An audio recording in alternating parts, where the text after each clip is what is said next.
Good morning everyone. Welcome to lecture number 11 of CA Inter GST revision. आपने मेरे पास last lecture में complete कर लिया था चार्ज ऑफ जीएसटी।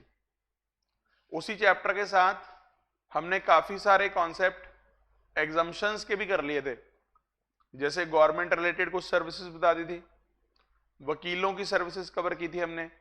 वैसे उसमें ना कुछ सर्विसेज अभी और हैं जो इंपॉर्टेंट हैं, हम कवर कर लेंगे उसको भी। सारा एग्जम्पशंस चाहे ना कवर करें, लेकिन उसमें से जो इंपॉर्टेंट है जैसे education service, agriculture related service, health care, ये तीन तो इंपॉर्टेंट है। हेल्थ केयर, एजुकेशन और एग्रीकल्चर, ये तीन हम कवर कर लेंगे। गवर्नमेंट से रिलेटेड हमारी कुछ कवर होगी, एडवोकेट से रिलेटेड कवर होगी, ठीक है। तो इस तरह से कुछ कुछ तो और पॉइंट जो इंपॉर्टेंट है वहां पे मैं थोड़े बता दूंगा, जो छुटपुट है वो आप पढ़ी जाना वहां से, ठीक है। सुनिएगा, नया चैप्टर स्टार्ट कर रहे हैं जिसका नाम है जी टाइम ऑफ सप्लाई। दो चैप्टर छोटे छोटे हैं, एक टाइम और एक वैल्यू। स्टडी मटेरियल ने तो शायद दो यूनिट्स ही बना रखे हैं कि चैप्टर के, unit 1 unit 2, time of supply, value of supply. मैंने दो चैप्टर बना रखे हैं। क्या इंपॉर्टेंस है इस चैप्टर का पहले वो समझते हैं, फिर उसके बाद फटाफट प्रोविजंस पे आएंगे। Time of supply basically point of taxation है, आप ये मान सकते हो। क्या है? पॉइंट ऑफ टैक्सेशन, कि किस पॉइंट पे गवर्नमेंट को टैक्स पे करना है, सप्लायर ने या रेसिपिएंट ने, एज द केस में भी। रेसिपिएंट कब पे करेगा गवर्नमेंट को टैक्स? Reverse charge. ये चैप्टर की महत्वता क्या है, इंपॉर्टेंस ये है कि अगर हमें ये नहीं पता होगा कि टाइम ऑफ सप्लाई कब निकला या टाइम ऑफ सप्लाई कब है, तो हमें ये नहीं पता लगेगा कि गवर्नमेंट को टैक्स कब पे करना है। जैसे एक आदमी ने मुझे ऑर्डर दिया गुड्स डिलीवर करने का, तो ऑर्डर तो मेरे पास आज आ गया, फिर मैंने उसको प्रोक्योर करा मटेरियल को, उसे तैयार किया, फिर मैंने उसको इंटीमेट किया सामने वाले को कि सामान तैयार हो गया, उसे डिस्पैच किया, कई इवेंट्स हो गए अलग अलग, इनवॉइस जनरेट किया, फिर पेमेंट बाद में जाके मिली महीने बाद, 20 दिन बाद। तो there is a time gap. Now confusion will be, मैं जीएसटी कब पे करूं इसका? जैसे ही मुझे ऑर्डर आया तब करूं, गुड्स तैयार हो गया तब करूं, इनवॉइस डिस्पैच हो गया तब करूं, इनवॉइस बन गया तब करूं, या जब पेमेंट आई तब करूं। तो ये सब डाउट्स हैं। सिमिलरली सर्विसेज के केस में भी हो सकता है ऐसा कि डाउट्स रहे। हम आपको सर्विस दे रहे हैं जो 4 मंथ्स 5 मंथ्स बैच चलता है, उसका जीएसटी कब पे करें? क्या जब बैच शुरू हुआ तब पे करें, या बैच जैसे जैसे चल रहा है वैसे वैसे पे करें, या जब बैच एंड हो जाएगा तब पे करें? तो there is a lot of confusion. All these confusions will be answered in this chapter time of supply. इस चैप्टर को पढ़ने से पहले, टाइम ऑफ सप्लाई के चैप्टर को पढ़ने से पहले मैं आपको एक बात क्लियर कर दूं। हम इस चैप्टर में पहले पढ़ेंगे सेक्शन नंबर 31। वैसे तो इस चैप्टर में 2 मेन सेक्शंस हैं, 12 एंड 13। 12 बात करता है time of supply in case of goods, और 13 बात करता है time of supply in case of services. लेकिन टाइम ऑफ सप्लाई का चैप्टर बोलता है मेरे को डायरेक्टली नहीं पढ़ सकते आप, पहले आपको कुछ टाइम लिमिट्स पता होनी चाहिए इनवॉइस रेज करने की, कि इनवॉइस कब तक रेज होना चाहिए, और उसका आंसर हमें कब कहां मिलता है? Section number 31। तो हम सेक्शन 31 पूरा नहीं पढ़ रहे, हम सिर्फ उतना पढ़ रहे हैं to the extent relevant with time of supply, यानी जितना टाइम ऑफ सप्लाई के चैप्टर में हमें यूज करना है इसका, मेनली उतना पढ़ रहे हैं। तो सुनिएगा, section number 31 sub section number 1, सारी ये बेयर एक्ट की लैंग्वेज है। A registered person supplying taxable goods, यानी अभी जो मैं पढ़ा रहा हूं वो पॉइंट किस पे नहीं लगेगा? सर्विसेज पे नहीं लगेगा। एक रजिस्टर्ड पर्सन जो गुड्स सप्लाई कर रहा है, एक चीज ना मैं और आपको छोटे से एग्जांपल से एक और बताता हूं चीज, इस चैप्टर की महत्ता वैसे भी क्यों है, और एक केस और बताता हूं, फिर उसके बाद यहां पढ़ाना शुरू करता हूं। मान लो, अब देखो हम लोग ना छोटे मोटे गुड्स सोचते हैं 2000, 3000, 5000, 10,000, लेकिन जब B2B सप्लाईज होती हैं वहां कई बार करोड़ों में अमाउंट चली जाती है। जैसे मशीन है, मान लो मैंने एक मशीन सेल करी, मान लो क्रेडिट पे, और मशीन की जो वैल्यू है, मशीन की वैल्यू है 5 करोड़ रुपीस। तो 5 करोड़ के, या चलो 10 करोड़ मान लो, 10 करोड़ के ऊपर 18% जीएसटी अगर, तो 1.8 CR का जीएसटी हो गया अकेला। तो बिलिंग बताओ कितने की होगी मैंने, 11.8 CR। अब सोचो सामने वाली पार्टी ने अगर मुझे पेमेंट अभी नहीं करी, उधार पे बेची है ना, और अगर आप कहते हो इनवॉइस बन गया तो टाइम ऑफ सप्लाई आ गया, मान लो अगर आप ये कहते हो, इसका मतलब इस सप्लायर को अभी पैसा कोई नहीं मिला मशीन का मान लो, लेकिन फिर भी ये 1.8 CR का जो जीएसटी है वो किसको डिपॉजिट करवाना पड़ेगा, गवर्नमेंट को। टाइम ऑफ सप्लाई इतना खतरनाक चैप्टर है कि अगर आपने टाइम ऑफ सप्लाई, अगर इन्होंने बोल दिया कि पहले ही दे दो जीएसटी, तो इतना बर्डन पड़ सकता है सप्लायर के ऊपर कि उसके खुद के पैसे भी मिले ना हो, पर फिर भी वो क्या पे कर रहा हो, जीएसटी। बाद में कहते हैं अपनी रिकवरी करते रहना आप सामने वाले से, हमारा जीएसटी दे दो। तो टाइम ऑफ सप्लाई की आई होप इंपॉर्टेंस समझ में आ रही होगी आपको। सुनिए अब इनवॉइसिंग की बात करते हैं। एक रजिस्टर्ड पर्सन जो गुड सप्लाई कर रहा है, ही शैल बिफोर और एट द टाइम ऑफ, यानी या तो इससे पहले पहले या तब तक, कब तक, removal of goods for supply of recipient where the supply involves movement of goods. अगर तो कहता गुड्स की जो आप सप्लाई कर रहे हो उसमें गुड्स का मूवमेंट होना है, तो गुड्स की मूवमेंट से पहले पहले या गुड्स की मूवमेंट तक आप क्या रेज कर देना, इनवॉइस रेज कर देना। मतलब ये लॉ मेकर ये कहना चाह रहा है बिना इनवॉइस के गुड्स की रिमूवल ना करना। एक बार गुड्स आपने रिमूव कर दिए और रास्ते में हमने पकड़ लिया और वहां आपके पास इनवॉइस ना हुआ, you have no justification until and unless provided by law. Law कई जगहों पे अलाउ करेगा जहां बिना इनवॉइस के भी सामान को रिमूव कर सकते हो, पर नॉर्मली क्या रूल है, इनवॉइस पे ही सामान का रिमूवल होगा। आपकी फैक्ट्री से, आपके गोडाउन से, आपके वेयर हाउस से, जो भी जगह पे आपका सामान पड़ा था उससे मतलब नहीं है, कोई भी प्लेस ऑफ बिजनेस पे आपका सामान पड़ा हो सकता है। पहला पॉइंट समझ में आ रहा है। और अगर कहता गुड्स में मूवमेंट नहीं हो रहा, यानी इन एनी अदर केस, कई बार क्या होता है आप गुड्स का सिर्फ कंट्रोल ट्रांसफर कर देते हो, गुड्स वहीं का वहीं पड़ा होता है। जैसे आपने सेल ऑफ गुड्स एक्ट में पढ़ा होगा सिंबॉलिक डिलीवरी, कंस्ट्रक्टिव डिलीवरी। जैसे आपने चाबी दे दी वेयर हाउस की, उसमें सामान पड़ा था, तो सामने वाले के पास कंट्रोल आ गया, गुड्स का मूवमेंट नहीं हुआ पर डिलीवरी तो होगी। ऐसे केस में हमारा लॉ क्या बोलता है, डिलीवरी करने के टाइम पे या डिलीवरी से पहले पहले, क्योंकि ऊपर लाइन तो सेम चल रही है ना, बिफोर और एट द टाइम ऑफ। कौन सा टाइम, डिलीवरी ऑफ गुड्स और मेकिंग अवेलेबल देयर ऑफ। ये कौन से वाला केस है, जहां गुड्स का डिलीवरी या गुड्स का मूवमेंट नहीं होना, यानी कि इन एनी अदर केस। क्या आपको 31(1) की लैंग्वेज समझ में आ रही है। He shall issue a tax invoice, जिसमें क्या क्या शो करना, description, quantity, value, tax and other particulars as may be prescribed. वो हम जाके रूल 46 वगैरह पढ़ेंगे इनवॉइस वाले चैप्टर में कि इनवॉइस में क्या क्या बताना होता है। क्या आपको 31(1) का मेन टेक्स्ट समझ में आ रहा है।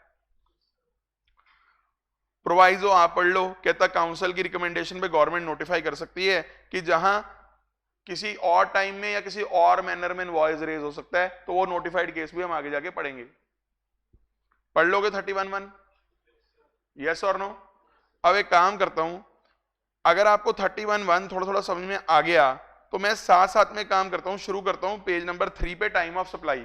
क्योंकि अब हमें गुड्स का एक पॉइंट तो समझ में आ गया कि गुड्स के केस में इनवॉइस कब तक रेज हो जाना चाहिए, या तो जहां तो मूवमेंट है, मूवमेंट से पहले पहले या उस टाइम तक, या जहां मूवमेंट नहीं है, डिलीवरी से पहले या अवेलेबल करवाने से पहले पहले या उस टाइम तक। वो ऊपर चल रहा है बिफोर और एट द टाइम ऑफ। क्या ये टाइम ऑफ सप्लाई है, नो, ये time limit for raising invoice है। अभी टाइम ऑफ सप्लाई तो शुरू ही नहीं करा। अब देखते हैं क्यों इसे पहले पढ़ना पड़ता है, टाइम ऑफ सप्लाई पढ़ने से पहले। सेक्शन नंबर 12 पढ़ना। 12 सबसेक्शन 1 तो बड़ा खतरनाक है, मैंने यहां लिखा ही नहीं। 12 सबसेक्शन 1 बोलता है टाइम ऑफ सप्लाई निकालना मेरे नीचे वाले सबसेक्शन लगा के। मैंने कहा ठीक है, तो सबसेक्शन 2 ही पढ़ाओ सीधा। सबसेक्शन 2 सुनिए,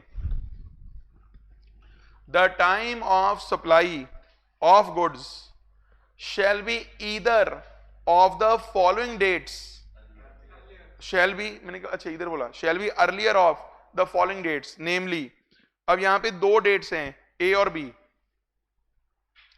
इन दोनों में से कहता है जो भी पहले हो रहा है वो आपकी क्या बन जाएगी, time of supply of goods. Number 1 the date of issue of invoice by the supplier, और बताओ इनवॉइस कब तक इशू करता था, वो आपको बताया ही था मैंने, पर जरूरी नहीं है कि उसने इनवॉइस उस टाइम में इशू कर दिया हो, इसलिए यहां पे बोलता है और the last date on which it is required under section 31, जो भी पढ़ा के आया हूं। मतलब अगर मैं फर्स्ट पॉइंट का क्रक्स बताऊं तो ये निकल के आया, उसमें भी लिखा हुआ है दोनों में और है ना, earlier of the following dates, तो इन दोनों में भी क्या लिया जाएगा, अर्लियर, इन दोनों में भी क्या लिया जाएगा, अर्लियर। जरूरी नहीं है ये एक ही हो। सोचो अगर मेरे गुड्स की रिमूवल मान लीजिए 12 अप्रैल को होनी है, पर मुझे पहले ही पता है सब कुछ सौदा पक्का है, मैंने 10 अप्रैल को उसका इनवॉइस रेज कर दिया, तो उस केस में बताओ 10 अप्रैल डेट रेलिवेंट है या 12 अप्रैल, 10 अप्रैल। और अगर 12 अप्रैल तक इनवॉइस रेज कर देना चाहिए था पर मैंने 15 अप्रैल 20 अप्रैल तक भी रेज नहीं करा, फिर मेरे लिए रेलिवेंट डेट कौन सी होगी, 12 अप्रैल। तो फर्स्ट पॉइंट को आप ऐसे याद रखिए, या तो ड्यू डेट ऑफ इनवॉइस या एक्चुअल डेट ऑफ इनवॉइस, इन दोनों में से जो भी अर्लियर है, पहला पॉइंट वो है। और दूसरा पॉइंट ये क्या बोलते हैं, जिस दिन सप्लायर को पेमेंट रिसीव होगी, भाई लॉ ऐसे बना हुआ है कि अगर सप्लायर को पेमेंट पहले रिसीव होगी इनवॉइस से भी, उस केस में as per this point time of supply इसका क्या निकल आएगा, date of payment, receipt of payment. Supplier को पेमेंट मिल रही है तो आप इसे डेट ऑफ पेमेंट भी बोल सकते हो, date of receipt of payment भी बोल सकते हो। अब बताओ कितनी डेट्स निकल आई, date of invoice, due date of invoice या last date of invoice under section 31, और तीसरा date of receipt of payment. तीनों में से जो भी पहले हो गया उसे क्या बना लो, टाइम ऑफ सप्लाई। पर इसे प्रैक्टिकली सोच के देखो, पैसे नहीं आए, इनवॉइस रेज हो गया, भरो जीएसटी, पंगा है बड़ा। पैसे ना भी आए हो, इनवॉइस तो रेज हो गया ना, और उल्टा के इनवॉइस रेज नहीं हुआ, पेमेंट आ गई, तो भी जीएसटी पे करो। ये इतना यहां लिखा हुआ है, लेकिन इसमें ना एक छोटी सी राहत दी इन्होंने। वैसे तो देखो राहत देनी ये बनती थी कि अगर इनवॉइस रेज हुआ है, पेमेंट नहीं मिली, तो जीएसटी बाद में दे देना, कोई बात नहीं, जब पेमेंट मिले। उल्टी राहत दे रखी है कि पेमेंट जो मिली उसका जीएसटी तब तक ना जमा करवाओ जब तक क्या नहीं बन रहा उसका इनवॉइस। वैसे तो देखो उल्टा मैं इसलिए कह रहा हूं फ्रॉम सप्लायर्स एंगल, लेकिन वैसे अगर आप देखोगे ना इसका भी एक लॉजिक है कि क्यों उन्होंने ऐसा करा होगा।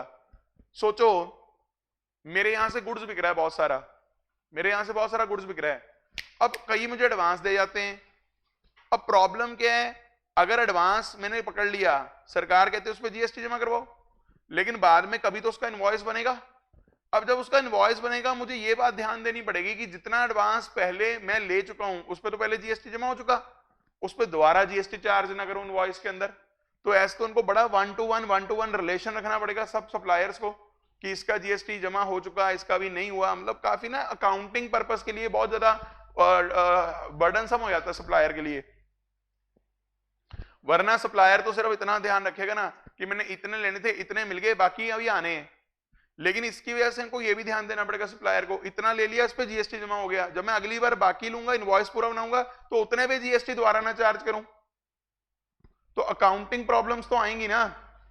इसलिए एक नोटिफिकेशन आई, जहां ये खत्म हो रहा होगा, देखो नोटिफिकेशन नंबर 66,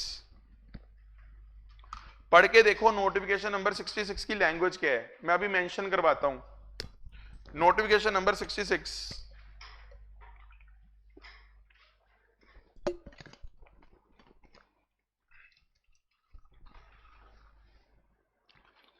कहता रजिस्टर्ड पर्सन जो कॉम्पोजिशन लेवी नहीं ले रहा, कॉम्पोजिशन वाले को इस पॉइंट से बाहर रखा हुआ है।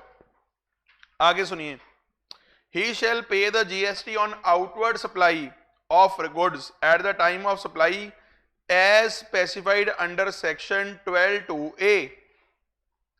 अभी 12(2)(a) ही तो पढ़ा के हटाऊं मैं। 12(2)(a) बोलता था या तो डेट ऑफ इनवॉइस या due date of invoice. 12(2)(b) क्या बोलता था? Date of receipt of payment. Payment कितना आना देखो।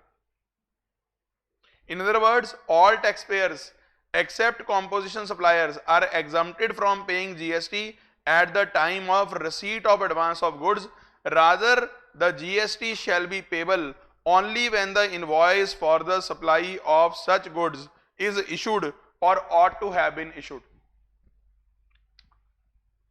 यानी अकेला बेयर एक्ट पढ़ता हूं तो ये लगता है कि गुड्स का अगर एडवांस भी ले लिया जीएसटी पे करो। ये इंपॉर्टेंट पॉइंट है, गुड्स वाले केस में ध्यान देना है कि नोटिफिकेशन नंबर 66 बोलती है कि एडवांस पे आपको जीएसटी देने की जरूरत नहीं है, सिर्फ किसके मुताबिक आप टाइम ऑफ सप्लाई निकाल लो 12(2)(a।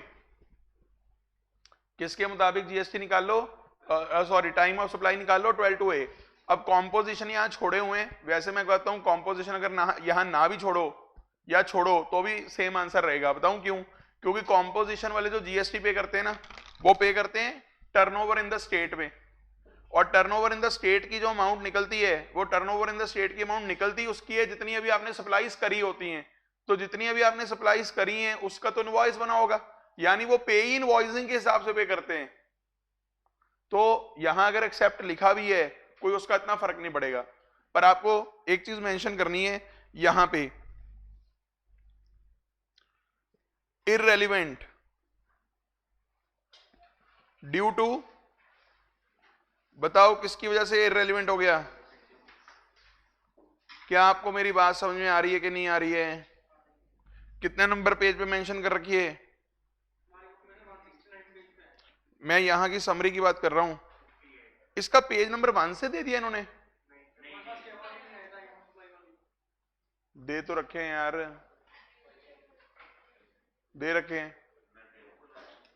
कितना नंबर पेज मेंशन है आपको पता नहीं? पेज नंबर, एक सेकंड रुको।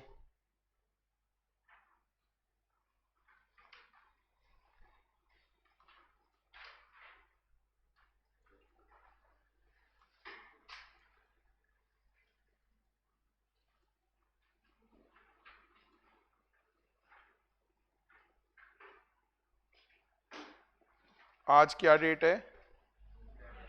आज 11 है ना, अब शायद ठीक हो गया हो ये ना।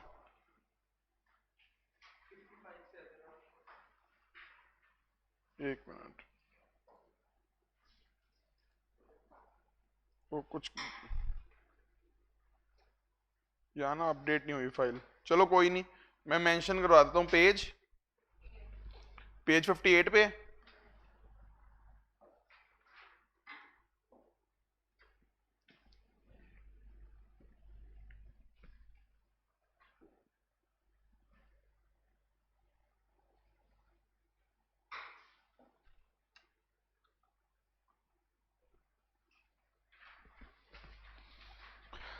समझ आया कि नहीं आया?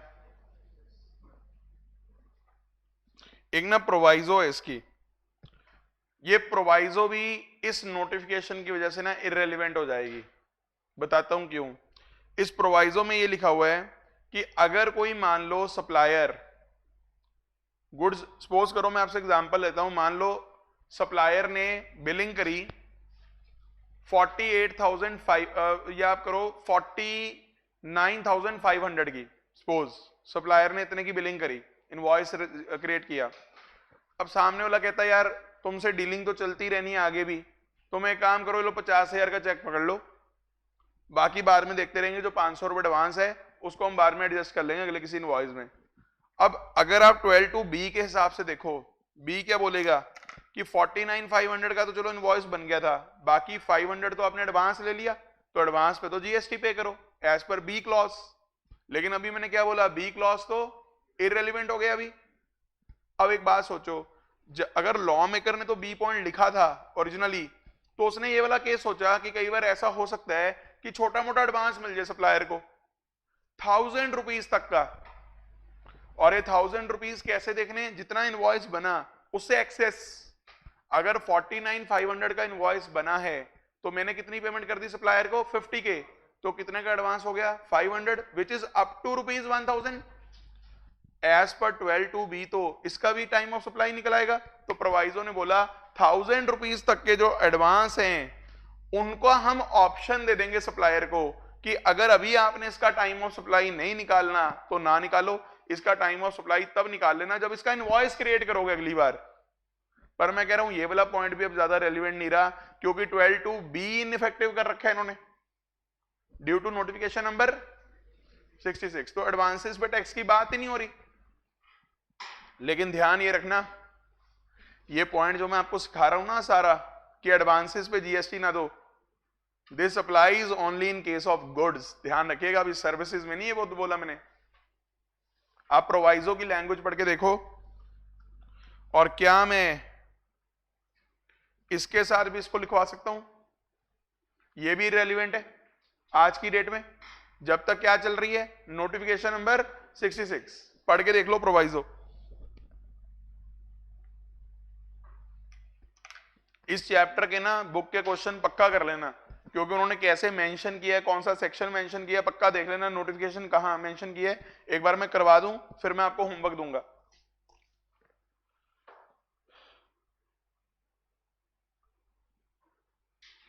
चलेगा। एक्सप्लेनेशन नंबर 1 सुनना।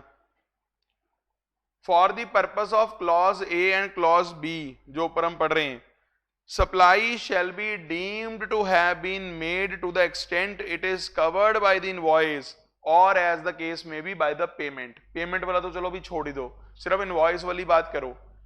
अगर मान लो गुड्स का जो सौदा है वो 10 लाख का है, लेकिन अगर बिलिंग अभी सिर्फ 1 लाख की हुई है, तो बताओ टाइम ऑफ सप्लाई 10 लाख का निकाल दोगे या 1 लाख का निकलेगा? 1 लाख। तो ये प्रोविजन किस चीज की है? ये प्रोविजन डील करती है, ये प्रोविजन ज्यादा डील किससे करती है? टू द एक्सटेंट,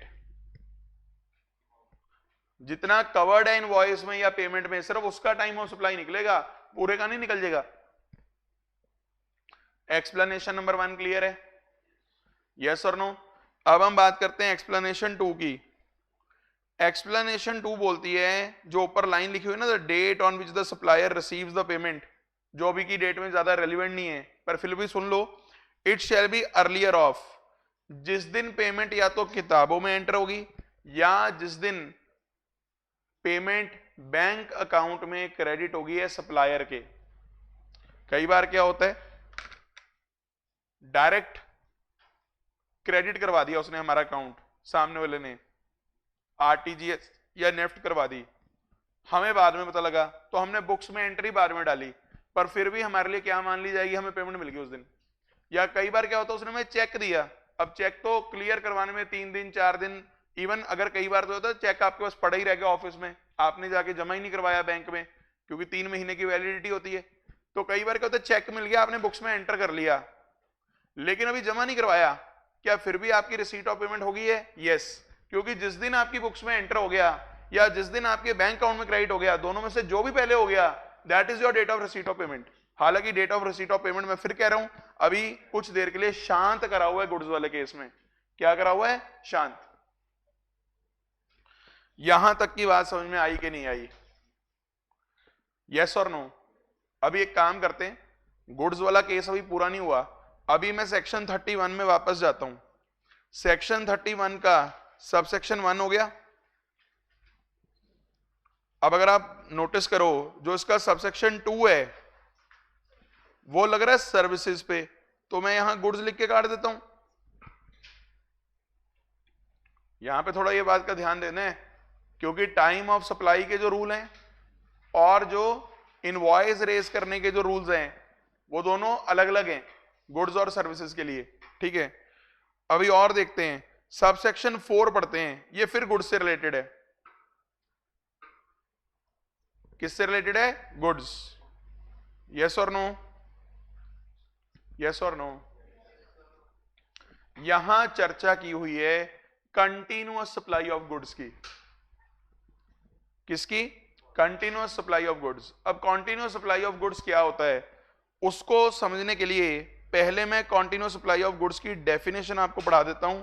अगले ही पेज पे आपको ये कंटिन्यूअस सप्लाई ऑफ गुड्स की डेफिनेशन मैंने डाल के दे रखी है, सेक्शन नंबर 232, सेक्शन 232 पढ़ के देखो। और एक ना चीज मैं और कर देता हूं ताकि ना बाद में आपको दिक्कत ना आए। मैंने सबसे पहले इसका पढ़ाया सेक्शन 31(1), फिर मैंने पढ़ाया 12(2) और साथ में मैंने पढ़ाई नोटिफिकेशन नंबर 66। थोड़ी सी ना ये बाद में नोट करना वो कर लेना, मैं एक बार साथ साथ लिख ही जाता हूं वरना कंफ्यूजन हो जाएगी आपको। अब मैं आपको पढ़ाने जा रहा हूं 31 सबसेक्शन 4। इसके साथ क्या पढ़ोगे देखते हैं, अभी आंसर देखते हैं आपका क्या आता है। 31(4) देखो एक बात तो वैसे मैं बताऊं, जितने ये मैं लिखवाऊंगा ना इसके अलावा भी कई कॉम्बिनेशन बन सकते हैं। ये चैप्टर ऐसा है क्योंकि आप सोचो, या चलो अभी मैं आपको तंग नहीं करता, रुक जाओ, रिवर्स चार्ज मैं बीच में नहीं डालता वरना कंफ्यूजन हो जाएगी। अभी फॉरवर्ड चार्ज ही रखो आप। कंटिन्यूअस सप्लाई का पहले मीनिंग पढ़ते हैं। Continuous supply of goods means a supply of goods which is provided or agreed to be provided continuously or on recurrent basis under a contract, whether or not by a means of cable, wire, pipeline, कुछ भी ऐसा कुछ भी हो सकता है, for which the supplier invoices the recipient on a regular or periodic basis। बस इतनी बात याद रखो। कहता है कॉन्ट्रैक्ट कर रखा है कि वो गुड सप्लाई करता रहेगा रेकरिंग बेसिस पे, और उसकी क्या कर देगा, बिलिंग कर देगा पीरियोडिक बेसिस पे।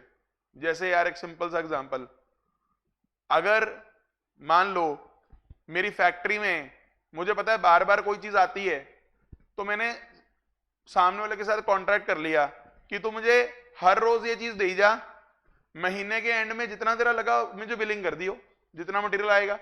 तो this is continuous supply of goods, और ये चली जा रहा है एंड इट इंक्लूड्स गवर्नमेंट जो नोटिफिकेशन वगैरह दे सकती है, पढ़ लेना इसको एक बार कंटिन्यूअस सप्लाई ऑफ गुड्स को। अब कंटिन्यूअस सप्लाई ऑफ गुड्स के केस में हमारा 31(4) पहले क्या बोलता है वो सुनना। कहता अगर कंटिन्यूअस सप्लाई ऑफ गुड्स वाला केस है where successive statement of accounts or successive payments are involved, the invoice shall be issued.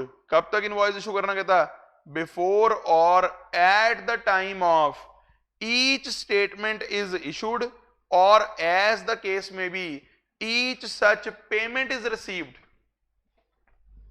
अब देखो खिचड़ी कहां पकेगी इस चैप्टर में बताता हूं। जब मैं आपको सिंपल गुड्स वाला केस करवा रहा था, उसकी जब मैं आपको इनवॉइसिंग पढ़ा रहा था, उसकी इनवॉइसिंग में डेट ऑफ पेमेंट लिखी हुई थी, यस और नो? नहीं लिखी हुई थी, नहीं लिखी हुई थी। पढ़ो ऊपर 31(1). 31(1) ने कहीं पेमेंट का जिक्र नहीं किया हुआ, सिर्फ ये बोला हुआ है कि या तो गुड्स का जहां रिमूवल हो गया वहां इनवॉइस रेज करो, या जहां डिलीवरी कर दी वहां इनवॉइस रेज करो। पेमेंट से लिंक ही नहीं किया हुआ इनवॉइस, आप चेक कर लो। सर खिचड़ी पकेगी इस चैप्टर में बहुत ज्यादा अगर आप कंसंट्रेशन से नहीं सुनोगे। लेकिन जब मैं कंटिन्यूअस सप्लाई ऑफ गुड्स वाले केस में आया, वहां इनवॉइस की रिक्वायरमेंट में क्या लिख रखा है, पेमेंट से लिंक रखा है, चेक करो। अब ये क्या होता है, statement of accounts. Statement of accounts होते हैं कि भाई एक अकाउंट बना के दे दिया कि मैंने इस डेट को इतने बजे इतना माल सप्लाई किया, इतनी पेमेंट आ गई। मतलब जहां रेकरेंट बेसिस पे कॉन्ट्रैक्ट हुआ है वहां एक स्टेटमेंट तो बना के देनी पड़ेगी ना, कितना कितना माल सप्लाई हुआ। लॉ कहता statement of accounts is not an invoice. वो तो एक स्टेटमेंट है कि आपके खाते का क्या हिसाब किताब चल रहा है। आप इनवॉइस तो रेज करो, और इनवॉइस रेज करने के लिए इसने फंडा क्या रखा कि स्टेटमेंट ऑफ अकाउंट तो आप दे ही रहे होगे। अगर तो स्टेटमेंट ऑफ अकाउंट आपने दे दी सामने वाले को, तो आप इसका इनवॉइस भी रेज करो। और अगर स्टेटमेंट ऑफ अकाउंट नहीं भी दी लेकिन पेमेंट ले ली, फिर भी क्या रेज करो। गौर करना, जहां गुड्स का रिमूवल हो रहा था सिंपल गुड्स का, वहां पेमेंट के साथ कोई लेना देना नहीं था इनवॉइस का। अगर गुड्स का एडवांस भी ले लिया ना आपने, नॉर्मल गुड्स का, इनवॉइस रेज करने की जरूरत नहीं है उसकी, बस पेमेंट पकड़ लिया, एडवांस दिखा दो उसे। बिलिंग करी नहीं अभी। लेकिन कंटिन्यूअस सप्लाई में क्या बोलता है, अगर स्टेटमेंट ऑफ अकाउंट दे दिया या पेमेंट रिसीव कर ली, आप उसका क्या रेस करो, इनवॉइस रेस करो। और ध्यान रखना यहां मैंने कोई पेमेंट से छूट नहीं दे रखी नोटिफिकेशन नंबर 66 में। नोटिफिकेशन नंबर 66 ने जो पेमेंट की छूट दे रखी है वो पेमेंट से रिलेटेड क्या छूट दे रखी है कि टाइम ऑफ सप्लाई नहीं निकलेगा। क्या नहीं निकलेगा, टाइम ऑफ सप्लाई नहीं निकलेगा पेमेंट। आर यू अंडरस्टैंडिंग में क्या समझा रहा हूं। अभी एक बात सोचने वाली और है कि sir continuous supply of goods का मीनिंग समझ में आ गया, हमें यह समझ में आ गया कि कंटिन्यूअस सप्लाई ऑफ गुड्स का इनवॉइस कब तक रेज करना है। अब यह भी तो बताओ कि कंटिन्यूअस सप्लाई ऑफ गुड्स के केस में टाइम ऑफ सप्लाई क्या होगा, उसके लिए सेक्शन 12 के पास जाना पड़ेगा। आर यू अंडरस्टैंडिंग, यस और नो। तो अब देखना ये है सेक्शन 12 में से कौन बच्चा कंटिन्यूअस सप्लाई ऑफ गुड्स का टाइम ऑफ सप्लाई ढूंढता है, कहां लिखा हुआ है। मैं आपको मौका देता हूं, आपके पास 1 मिनट का समय है, क्योंकि 13 सेक्शन में तो नहीं मिल सकता ये, 13 सेक्शन तो सर्विसेज का है।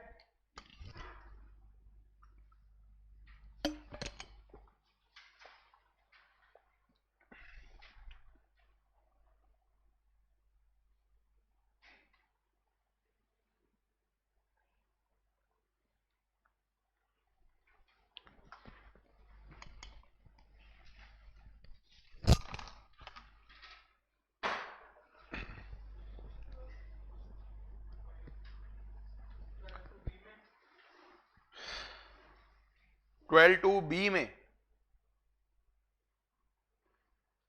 चलो एक काम करता हूं, 12-3 में हो सकता है। सर ये तो 12-3 तो रिवर्स चार्ज की बात कर रहा है। अब कंटिन्यूअस सप्लाई ऑफ गुड्स में जरूरी थोड़ा ना रिवर्स चार्ज लगे। वैसे तो देखो एक केस ये भी बन सकता है कि आप कंटिन्यूअस सप्लाई ऑफ गुड्स ऐसे दे रहे हो जिसपे रिवर्स चार्ज लगता हो, फिर तो हमें 12-3 में आना पड़ेगा। लेकिन मैं नॉर्मली मान के चलूंगा कि नॉर्मली तो हमारे गुड्स किस चार्ज में कवर होंगे, फॉरवर्ड चार्ज, तो 12-3 भी एक बार नहीं लग रहा। अच्छा फिर मैंने सोचा चलो 12-4 चेक कर लेता हूं। 12-4 तो वाउचर्स वाला केस है, जहां पे वो होता था कि वाउचर दे देते थे और वाउचर के बदले गुड्स मिल जाते थे। ये वो वाला केस भी नहीं है कंटिन्यूअस सप्लाई ऑफ गुड्स। फिर मैंने सोचा चल 12-5 लगा लेता हूं, जहां 12-2, 12-3, 12-4 नहीं लग रहा वहां 12-5 लगा लो। क्या ये लगाऊं, नो ये भी नहीं लग पाएगा यहां, क्योंकि एक बात और लास्ट वाला पॉइंट क्या है 12-6 पता किस चीज का है, ये तो एडिशन इन वैल्यू के। एडिशन इन वैल्यू क्या होती थी कि पहले आपने गुड्स के 100 रुपए चार्ज करे, बाद में आपने उसे बोला डिलेड पेमेंट कर रहा है तो 5 रुपीज और दे मुझे, तो 5 रुपीज का भी टाइम ऑफ सप्लाई निकलता था, क्योंकि डिले इन पेमेंट पे भी टैक्स लगेगा। तो ये भी नहीं लग सकता यहाँ कंटिन्यूअस सप्लाई में दूर दूर तक। अब आप कहोगे सर 12-5 क्यों नहीं लग रहा, मैं आपसे एक बात पूछता हूं, 12-3 मानता हूं रिवर्स चार्ज की बात कर रहा है, 12-4 मानता हूं वाउचर्स की बात कर रहा है, लेकिन 12-2 जाके देखो ऊपर, 12-2 ने कहीं ये थोड़ी लिखा था कि मैं वो वाले गुड्स की बात कर रहा हूं जो कंटिन्यूअस सप्लाई ऑफ गुड्स नहीं है, ऐसा तो नहीं लिखा था 12-2 ने। चेक कर लो आप 12-2, जहां तक मैं 12-2 लगा के टाइम ऑफ सप्लाई निकाल सकता हूं मैं निकालूंगा। अब 12-2 ने क्या क्या रखा होता, ए ने रखा होता डेट ऑफ इनवॉइस या ड्यू डेट ऑफ इनवॉइस। भाई 12A को अगर मैं शॉर्ट में लिखूं इतनी बड़ी लाइन को, तो बेसिकली यहां पे दो ही तो चीजें, या तो डेट ऑफ इशू, या तो ए पॉइंट में क्या है डेट ऑफ इनवॉइस, हां के ना, और ड्यू डेट ऑफ इनवॉइस।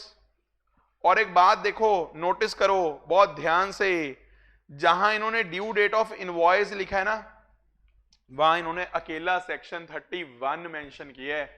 आपको पता है ये अमेंडमेंट थी बड़ी जबरदस्त, जब पहले शुरू में जीएसटी लॉ बनाया था ना, लॉ मेकर ने गलती से यहां पे 31 सबसेक्शन 1 लिख दिया था। पता है कोई बात, सबसेक्शन 1 ऑफ सेक्शन 31, उससे कंफ्यूजन क्या होगी कि इसने तो सिर्फ कवर किया 31(1) को, तो 31 के जो बाकी केस हैं वो कहां कवर होंगे। फिर इन्हें अपनी गलती का एहसास हुआ, जब मैंने फर्स्ट टाइम पढ़ाया था ना तभी मैंने बोल दिया कि यार बड़ी कंफ्यूजन है इसमें कि फिर 31(4) कहां कवर होगा। अगली बार इन्होंने इस चीज को रूल आउट करने के लिए सबसेक्शन 1 ही उड़ा दिया, सेक्शन 31 लिख दिया, और अब कहते हैं ऐसे पढ़ो इसको कि 31 में जितने भी गुड्स वाले केस हैं हमारे इनवॉइस के, वो सारे केस का टाइम ऑफ सप्लाई यहां निकल के आएगा, जब तक आप नीचे से कुछ और नहीं लगा रहे। यानी कंटिन्यूअस सप्लाई ऑफ गुड्स वाले केस का टाइम ऑफ सप्लाई भी यहीं से निकलेगा। और बताओ क्या निकल के आएगा, डेट ऑफ इनवॉइस या ड्यू डेट ऑफ इनवॉइस? बोलो ड्यू डेट ऑफ इनवॉइस क्या है, देखते हैं क्या आंसर देते हो। कंटिन्यूअस सप्लाई ऑफ गुड्स वाले केस में ड्यू डेट ऑफ इनवॉइस क्या है? कंटिन्यूअस सप्लाई ऑफ गुड्स वाले केस में ड्यू डेट ऑफ इनवॉइस क्या है? स्टेटमेंट ऑफ अकाउंट्स और date of payment whichever is earlier. खतरनाक चैप्टर है बड़ा ये।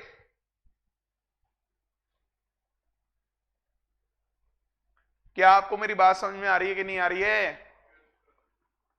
यानी इनवॉइस के लिए जाओ 31 के पास और टाइम ऑफ सप्लाई निकालने के लिए आओ हमारे पास। लेकिन 31 के भी कौन से सबसेक्शन के पास जाना है और हमारे पास भी कौन से सबसेक्शन में आना है, ये चीज में कंफ्यूजन रहती है बच्चों को, जिस वजह से खिचड़ी पक जाती है सारी। चैप्टर छोटा सा है लेकिन बड़ा प्यारा है और इसके क्वेश्चन भी आप पेपर में एक्सपेक्ट कर सकते हो। तो अब मेरे को ये बताओ, अगर मैं कॉन्टिन्यूअस सप्लाई ऑफ गुड्स की कहानी आपके साथ डिस्कस करूं तो कॉन्टिन्यूअस सप्लाई ऑफ गुड्स का जो सेक्शन है 31(4) है। इसका इनवॉइस की डेट देखने के लिए आप एक काम और कर सकते हो, पहले कंटिन्यूअस सप्लाई ऑफ गुड्स का मीनिंग पढ़ सकते हो। सेक्शन नंबर 2 कितना है? 32। पहले कंटिन्यूअस सप्लाई ऑफ गुड्स का मीनिंग पढ़ो, फिर कंटिन्यूअस सप्लाई ऑफ गुड्स का जो इनवॉइसिंग का रिक्वायरमेंट है वो पढ़ो। उसके बाद बोलो क्या पढ़ना पड़ेगा? 12(2) ही पढ़ना पड़ेगा आपको। अब सोचने वाली बात एक और आएगी, क्या नोटिफिकेशन नंबर 66 यहां लगेगी? सोचो, क्योंकि 12(2) है, इसका आंसर आज आप घर से करके लाना। कैसे मिलेगा इसका आंसर? स्टडी मटेरियल के क्वेश्चंस देखना। इस चीज का आंसर बताओ, क्या चीज का आंसर रह गया? Notification number 66। एक चीज तो देके भेजू ना घर से, तभी स्टडी मटेरियल अच्छे से छांटोगे।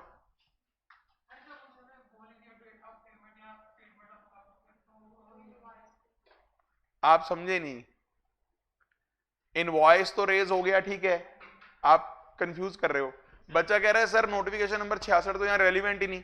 मैं आपसे क्वेश्चन पूछता हूं, एक क्वेश्चन का आंसर देना। चलो मैं आपसे क्वेश्चन पूछता हूं, स्टेटमेंट ऑफ अकाउंट्स बने 10 अप्रैल को, पेमेंट आ गई एडवांस में 8 अप्रैल को और इनवॉइस बना मान लेते हैं 9 अप्रैल को। सपोज एक ऐसी मैंने रैंडमली डेट्स लिख ली।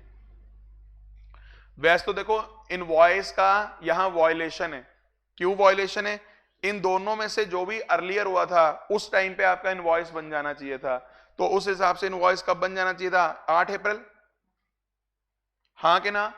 आपने इनवॉइस कब बनाया? 9 अप्रैल। अब सोचो, ये तो चलो इनवॉइस में तो आपका एक डिफॉल्ट हो ही गया। अब मैं टाइम ऑफ सप्लाई पे आता हूं। Section 12, date of invoice 9 April, due date of invoice 8 April.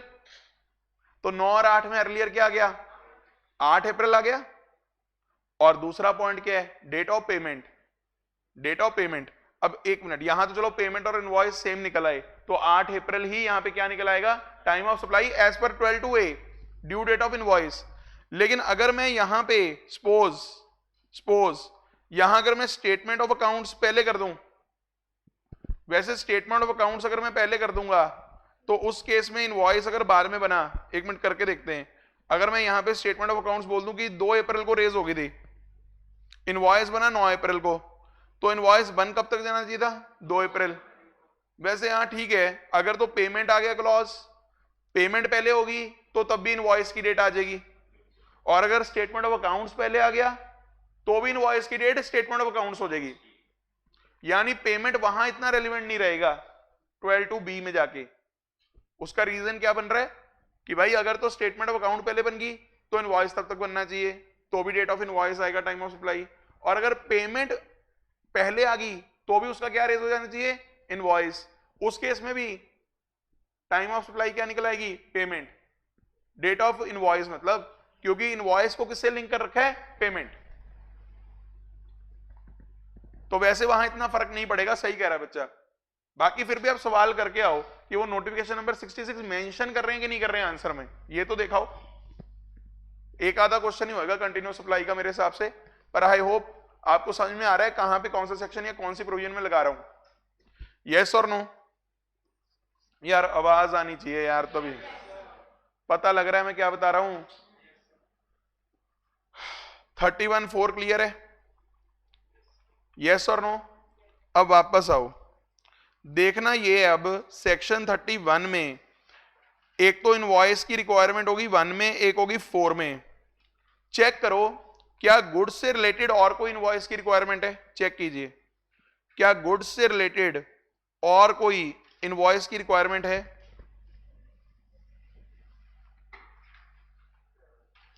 Sub section 7, बिल्कुल सही, इसको भी पढ़ते हैं। फिर हमारा सारा क्या कंप्लीट हो जाएगा? गुड्स का इनवॉइस का रिक्वायरमेंट। आपको समझ में आ रहा है हम कैसे पढ़ रहे हैं? अब सुनिए, सब सेक्शन 7 में भी किसकी बात की हुई है? सर्विसेज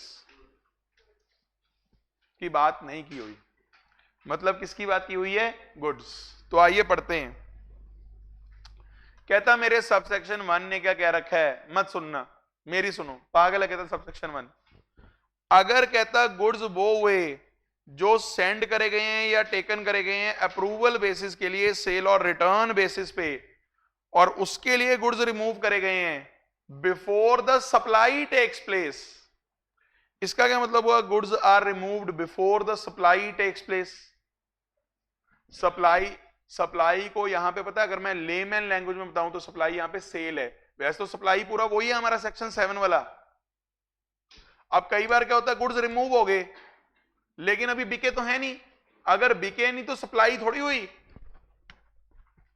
अगर आप सेल और रिटर्न बेसिस पे गुड्स आगे दे रहे हो, रिमूव कर रहे हो, तो उसे मैं ये थोड़ी बोलूंगा सप्लाई होगी। सप्लाई तो तभी होगी ना जब वो सेल होगा। अभी तो अप्रूवल हुई नहीं, पर गुड्स हो गया रिमूव। अब सुनो, अगर तो मैं सबसेक्शन 1 लगाता, सबसेक्शन 1 ने तो कहता रिमूवल के पहले पहले गुड्स का इनवॉइस रेज करो या उसके टाइम तक इनवॉइस रेज करो, हाँ के ना? तो सबसेक्शन 7 बोलता है शांत बेटा शांत, अभी गुड्स बिके नहीं है, तू चिंता ना कर, अभी तो गुड्स रिमूव हुए हैं। इसका इनवॉइस हम लोग इशू कर लेंगे बिफोर और eight the time of supply. यहां सप्लाई का मतलब मैं फिर कह रहा हूं रिमूवल नहीं है, यहां सप्लाई का मतलब है सेल हो जाना, प्रॉपर अप्रूव हो जाना। तो मैं यहां लिख देता हूं, यहां सप्लाई का मतलब क्या है? अगर मैं सिंपल भाषा में बोलूं, अप्रूवल। जब गुड्स का अप्रूवल होगा तभी तो सप्लाई होगा गुड्स। रिमूव तो पहले हो गया।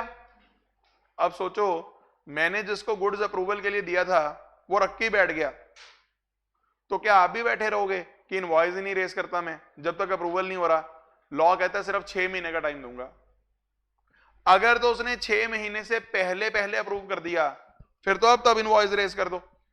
लेकिन जब से आपने गुड्स रिमूव करा है और 6 मंथ्स तक उसकी तरफ से कोई रिवर्ट नहीं आ रहा, तो जैसे ही 6 मंथ्स खत्म हो जाएं आप उसका क्या रेस कर दो? इनवॉइस। क्या आपको मेरी बात समझ में आ रही है कि नहीं आ रही है?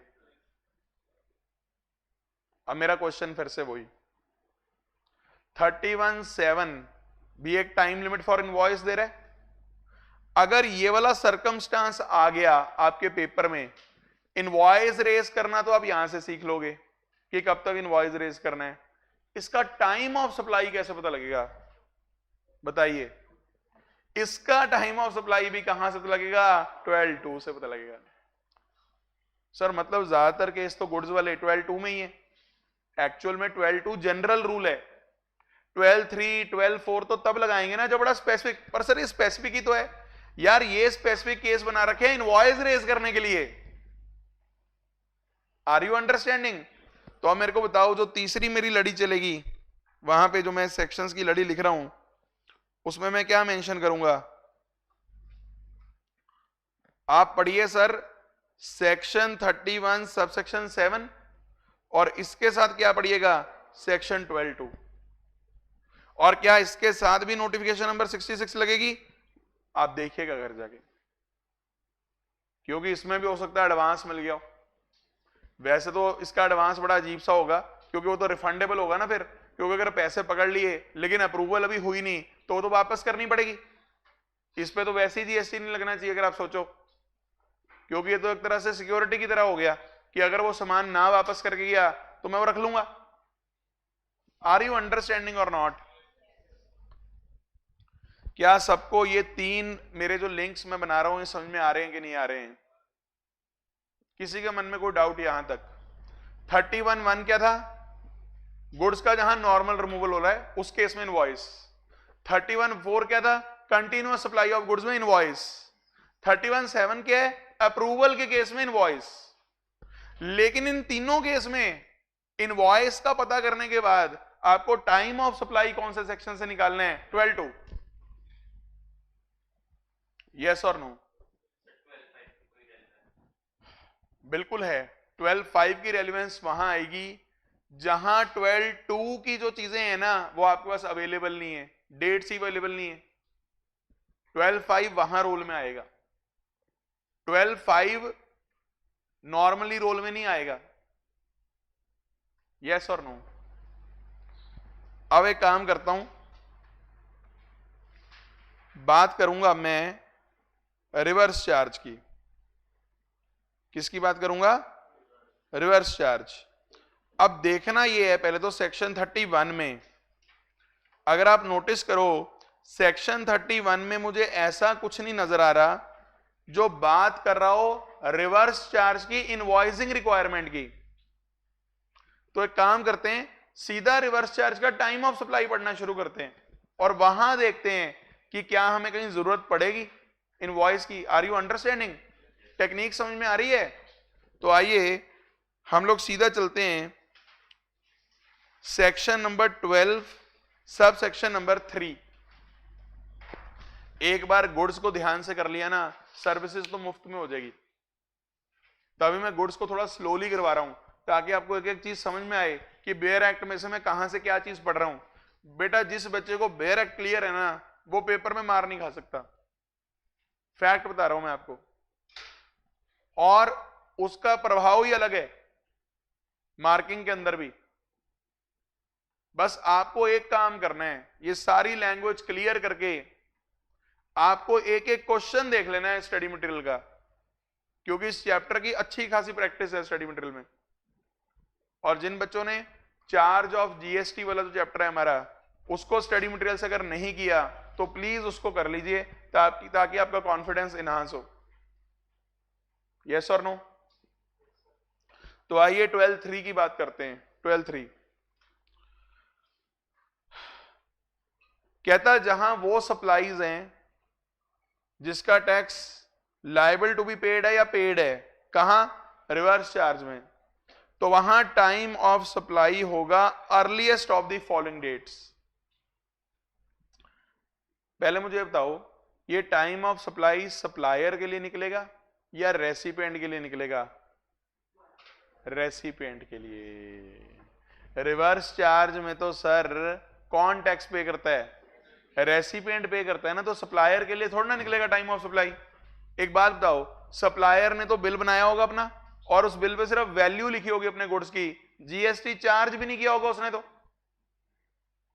बताओ रिवर्स चार्ज में रजिस्टर कौन करवाता था? रेसिपिएंट।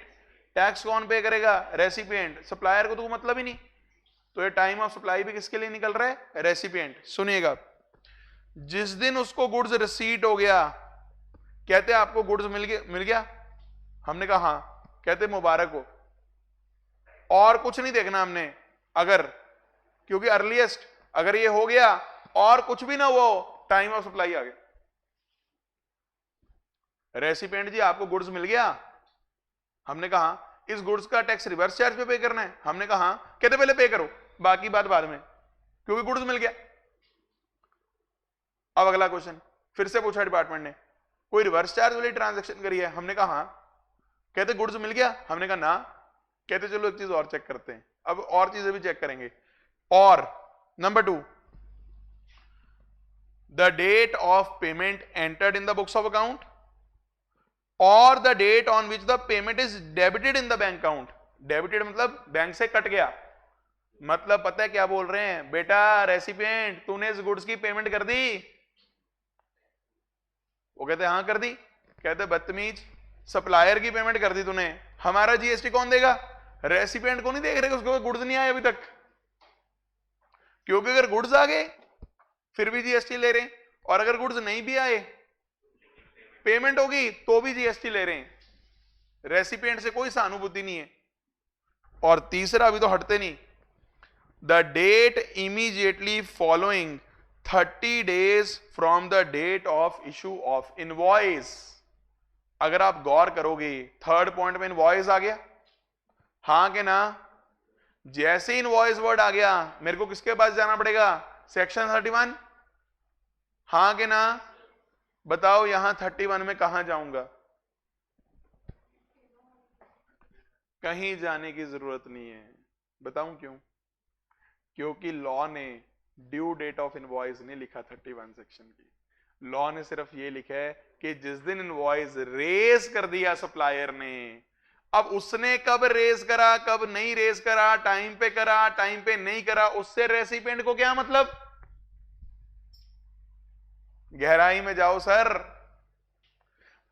इस चैप्टर में ना अगर एग्जामिनर चाहे इतनी आराम से आपको बेवकूफ बना सकता है। बताऊं कैसे? आपको ऐसी इंफॉर्मेशन देगा जिसका आंसर में यूज ही नहीं होना। जैसे इस क्वेश्चन में मैं आपको ये इंफॉर्मेशन भी अगर देने लग जाऊं कि गुड्स इस दिन रिमूव हुआ था तो इस दिन इनवॉइस बन जाना चाहिए था, अगर आप 31 साल में लगाने बैठ गए, आप रिवर्स चार्ज में खिचड़ी पका दोगे। क्यों? क्योंकि रिवर्स चार्ज का जो सेक्शन है टाइम ऑफ सप्लाई का, वो बोलता ही नहीं due date of invoice check करो। वो सिर्फ क्या बोलता है? जिस दिन सप्लायर ने इनवॉइस रेज कर दिया, चाहे इनवॉइस चाहे कोई और document, by what ever name called in lieu of invoice, जैसे ही उसके 30 दिन निकल गए, 31st day is time of supply, irrespective आपको गुड्स मिले नहीं मिले, इररिस्पेक्टिव आपने पेमेंट करी नहीं करी, और इररिस्पेक्टिव बोलो एक और, इनवॉइस टाइम पे रेज हुआ कि नहीं हुआ, मतलब ही नहीं कोई। अरे उसने इनवॉइस टाइम पे रेज नहीं करा, वो उसका डिफॉल्ट है। आर यू अंडरस्टैंडिंग और नॉट? लैंग्वेज समझ में आ रही है कि नहीं आ रही है? पढ़ के देखो एक बार अपने मन में पूरा 12(3).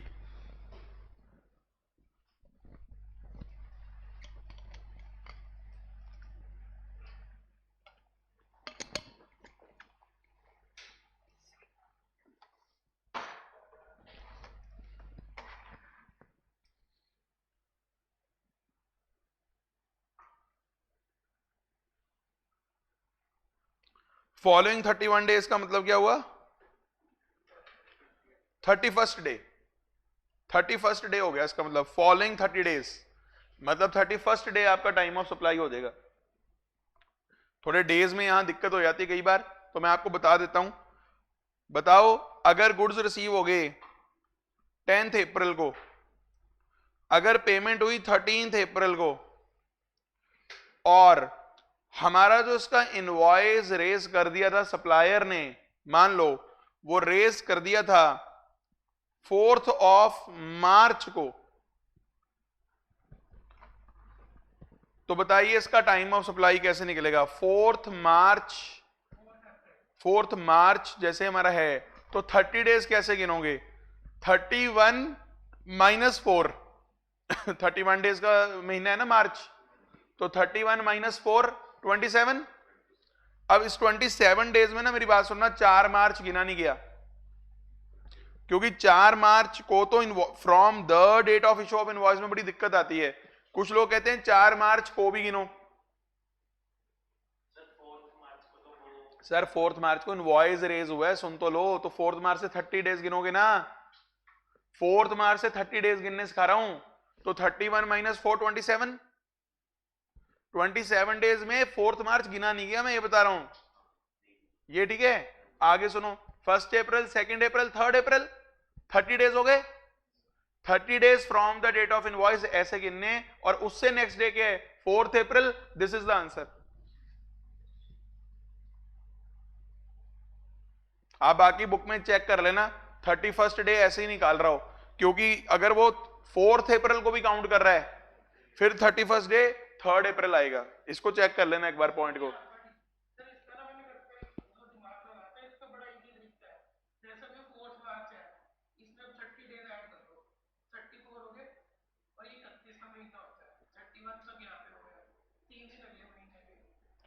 वो तो चलो मेन चीज तो ये है, देखो वो तो शॉर्टकट आप सोच रहे हो, कोई मेन कंसेप्ट की बात है।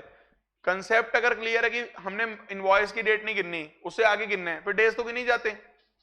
डेज गिनने में मेरे हिसाब से प्रॉब्लम नहीं है, उसका शॉर्टकट की जरूरत नहीं है। बस प्रॉब्लम किसमें आती है कि 4 मार्च को दिन गिनना है या नहीं गिनना, जिस दिन इनवॉइस रेज हुआ।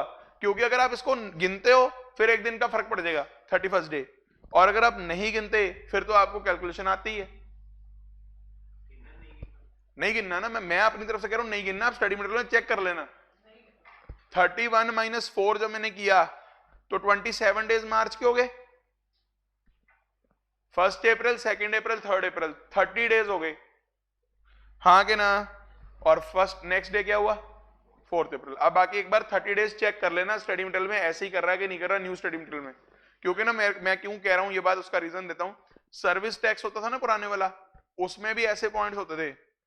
2-3 बार ना स्टडी मटेरियल ने स्टैंड चेंज किया अपना, ये डेज गिनने वाला सेम क्वेश्चन के अंदर एक दिन का फर्क डाल दिया। आप लेटेस्ट स्टडी मटेरियल में चेक कर लेना आईसीआई के क्या कर रहे हो, वैसे ऐसे ही कर रहे होंगे जैसे मैं आपको बता रहा हूं। आर यू अंडरस्टैंडिंग और नॉट? 12(3) की भी एक प्रोवाइजो है। क्या प्रोवाइजो है, गौर कीजिएगा। इसको तो ना पूरा दिमाग देखो, मुश्किल से 12 और 13 सेक्शन 2-2 पेज के हैं, बल्कि 1.5 पेज के हैं। अगर इसको बार बार रीड करी जाओगे ना, जहन में बैठ जाएगा कहां पे क्या वर्ड लिखा हुआ है, समझ रहे हो। उसके बाद क्वेश्चंस करने और इजी हो जाएंगे। सुनिए अब, provided that where it is not possible to determine the time of supply under ABC, the time of supply shall be the date of entry in the books of account of the recipient of the supply। कई बार पता है क्या होता है, सुनिएगा ध्यान से।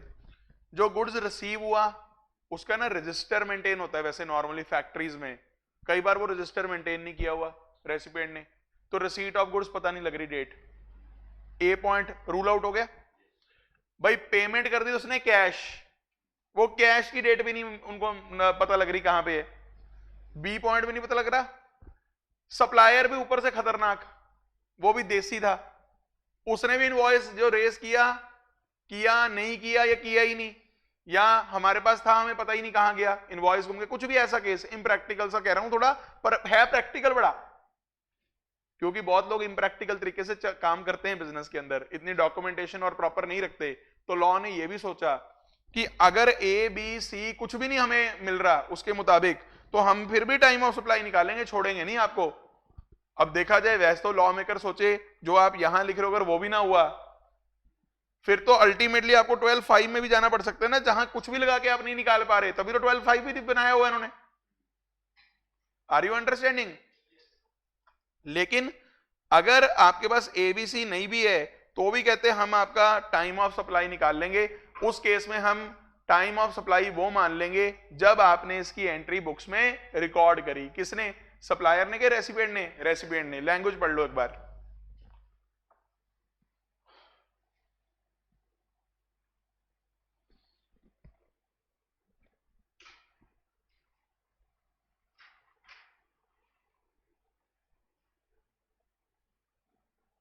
एक ना इसी बात से मेरे को बात और याद आ गई, स्टडी मटेरियल में ना क्वेश्चन मिलेगा आपको, उसमें ना क्या क्या रखा है,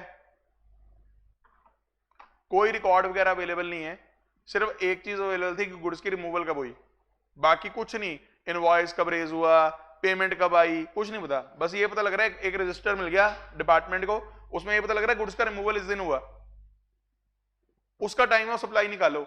अब फर्स्ट इंस्टांस में उस क्वेश्चन को पढ़ के ना ये लगता है कि 12(5) लगा दो कि सारी इंफॉर्मेशन तो है नहीं। लेकिन अब यहां ध्यान रखना, गलती क्या करता है बच्चा, लॉ ये नहीं कहता मेरे 12(5) पर ऐसे ही चले जाओ, वो बोलता है जब ऊपर से कहीं से भी नहीं निकल पा रहा तब 12(5) में आना। अब मेरी बात सुनना ध्यान से, अगर गुड्स का रिमूवल डेट है मेरे पास, इनवॉइस तब तक बनना चाहिए था, तो मेरे पास ड्यू डेट ऑफ इनवॉइस भी आ गया। अब सोचो जब डेट ऑफ इनवॉइस नहीं है पर ड्यू डेट ऑफ इनवॉइस है, तो due date of invoice time of supply बन जाएगा 12(2) के हिसाब से। तो इस चीज का ध्यान रखना इस चैप्टर में। सर 12(5) के पास तो तब जाना है जब बिल्कुल ही हाथ खड़े हो जाए। यस और नो? चैप्टर समझ में आ रहा है अच्छे से, बढ़िया से समझ में आ रहा है? यस और नो? नहीं सर नहीं, date of entry in the books of account का मतलब क्या ये है जिस दिन उसने ऑर्डर करा? नहीं, ये एंट्री तो उसने बुक्स में रिकॉर्ड करी होगी ना कि इतने का सामान मेरे पास आया, तो उसकी पेमेंट एंट्री, पेमेंट ना भी सही लेकिन वो गुड्स को बुक तो करा होगा कि ये पैसा आया। Sir date of receipt of goods is not date of entry in the books of account. हो सकता है गुड्स मेरे को पहले रिसीव हो गया हो, मैंने रजिस्टर में लिख लिया, लेकिन बुक्स में एंट्री बाद में डाली। मैं वही तो कह रहा हूं ना, हो सकता है बुक्स की एंट्री भी ना हो, पर एक बात क्लियर कर दूं मैं, date of entry of receipt of goods and date of entry in books of account is not one and the same thing. Entry in books, entry of goods, sorry entry of goods कह रहा हूं, receipt of goods, receipt of goods तो यार ये factory में सामान आ गया, गेट रजिस्टर पे एंट्री होगी, this is not books of account. Books of account तो टैली है या बिजी है या कोई ईआरपी सॉफ्टवेयर है जिसमें प्रॉपर अकाउंटिंग हो रही है आपकी, उसमें अगर चढ़ गया। एक्चुअल में क्या होता है, जो बुक्स ऑफ अकाउंट है ना वो सीधे नहीं बनते, इसके अलावा कई और रिकॉर्ड कीपिंग होती है अकाउंट्स उसके अंदर, कंपनीज के अंदर या फैक्ट्रीज के अंदर। तो गेट रजिस्टर बनता है, गुड्स का रजिस्टर बनता है, कहीं नहीं मिल रहे गुड्स कि कब रिसीट हुए, उसकी बात कर रहा है। तो किताबें देख लेंगे आपकी, तो क्या देख लेंगे? किताबें, बुक्स ऑफ अकाउंट। क्या देख लेंगे? Books of account. I hope it is clear to you, yes और नो? आगे बढ़ेंगे लाइफ में।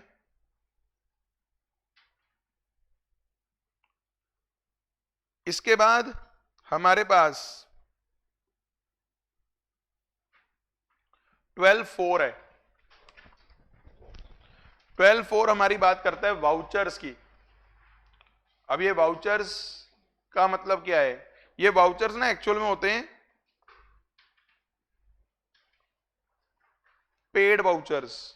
इन्हें पेड वाउचर्स क्यों बोलते हैं? ये कोई फ्री गिफ्ट हैम्पर नहीं होते। पेड वाउचर्स का मतलब होता है पैसे देके वाउचर ले लिया, पैसे देके वाउचर ले लिया। आप ना वाउचर्स की डेफिनेशन पढ़ लेना। एक्चुअल में ये वाउचर कई बार लगता है कि फ्री गिफ्ट है, एक्चुअल में कंसिडरेशन ली होती है सप्लायर ने इसकी और बदले में वाउचर दे देता है वो।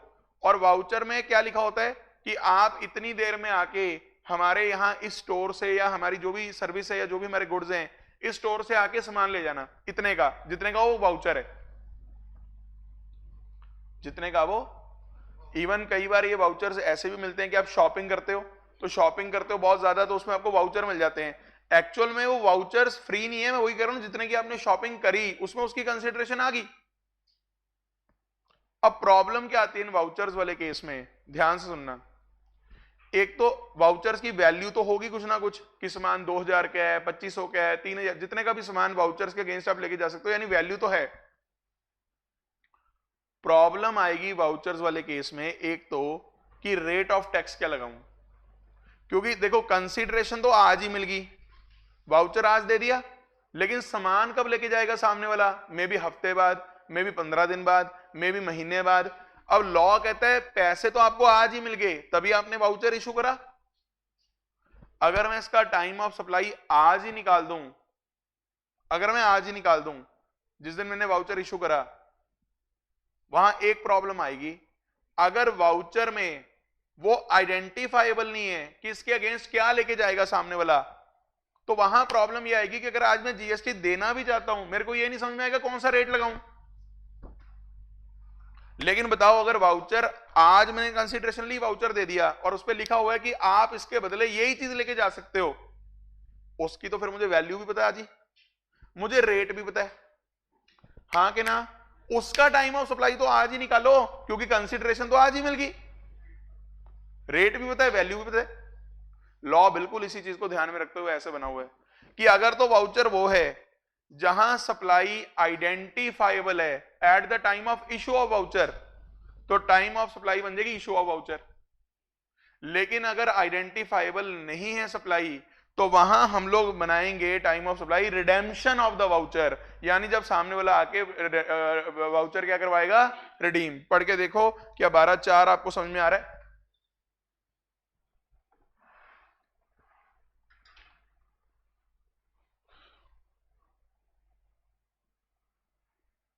यहां और के साथ में विच एवर इज अर्लियर ना लिखाना आगे, यहां केस है अलग अलग।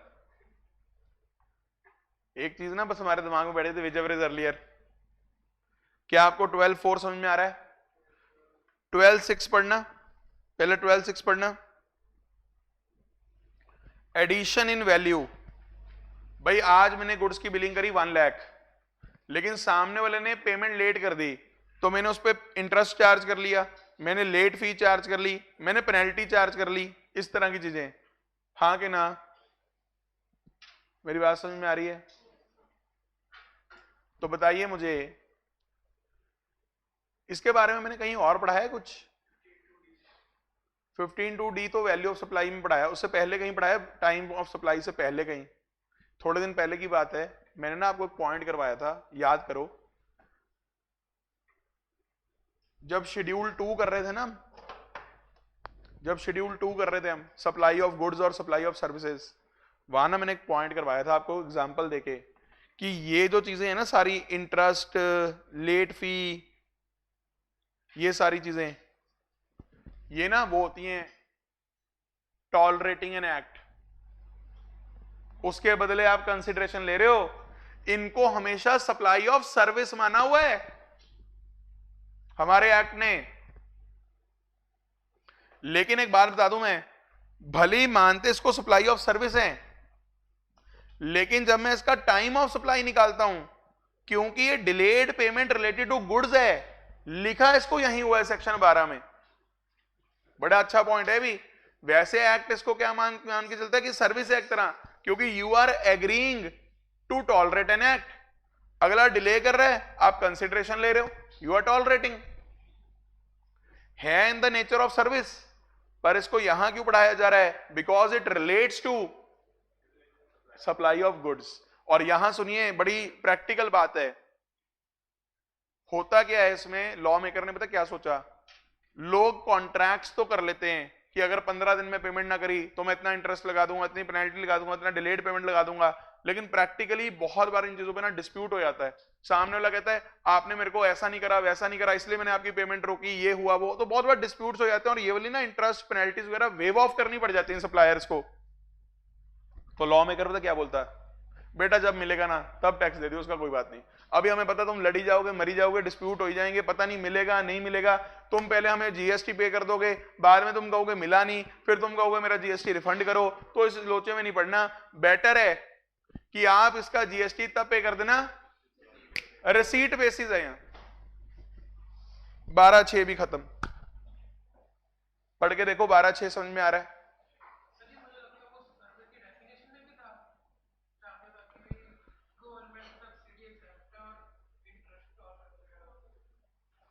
सर्विस की डेफिनेशन में तो नहीं है। सर्विस की डेफिनेशन में तो वो था in relation transaction of money and securities, और एक कन्वर्जन ऑफ मनी एंड मतलब मनी वगैरह वेयर सेपरेट कंसिडरेशन इज, वो तो वो वाली थी।